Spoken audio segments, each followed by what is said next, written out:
राज्य विधानसभा में हंगामा करने वाले 6 विधायकों को निलंबित करने और विपक्ष के हंगामे पर भाजपा नेताओं ने प्रतिक्रिया दी।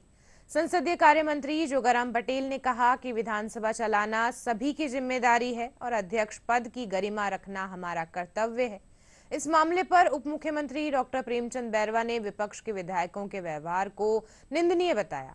उन्होंने कहा कि विधानसभा में विकास के मुद्दे उठाना विधायकों की जिम्मेदारी है, लेकिन जिस तरह का व्यवहार विपक्ष के विधायकों ने किया वह अशोभनीय है।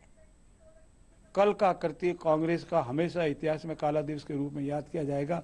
कांग्रेस का कृत्य किसी भी रूप में क्षमा योग्य नहीं है और जब तक वो अपने इस गैर कानूनी गलत निंदनीय कृत्य के लिए खेद व्यक्त नहीं करें तब तक अध्यक्ष महोदय इस गतिरोध को क्षमा करने के लिए तैयार भी नहीं है। और हमारा भी मानना है कि अध्यक्ष की गरिमा रखना हम सबका मान है और वो अध्यक्ष की गरिमा रखने कोई तैयार नहीं है तो फिर गतिरोध तो कैसे टूटेगा। हमने प्रयास रात को भी किया, कल दिन में 2-3 बार किया, आज भी हम प्रयास करेंगे। उनसे कहेंगे आइए धरातल पे आइए, बात कीजिए और जो आपका गलत कहती है उसके खेद व्यक्त कीजिए और विधानसभा की कार्रवाई भाग लीजिए। इतना उग्र होने की आवश्यकता ही नहीं थी, इतने भड़कने की आवश्यकता ही नहीं थी।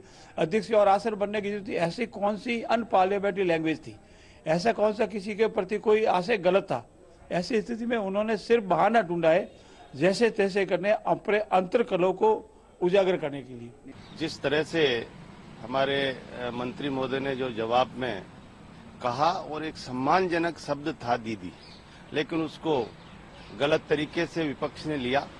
लेकिन फिर भी माननीय अध्यक्ष महोदय जी ने कहा कि इसको डिलीट कराएंगे, लेकिन वो नहीं माने और जिस तरह से वो आक्रोशित होकर और माननीय अध्यक्ष महोदय पर जिस तरह से हमला बोला तो ये घटना निंदनीय है। निश्चित रूप से इस तरह से नहीं करना चाहिए और उसके बाद भी जिस तरह का वो आक्रोश अपना रहे हैं ये गलत है।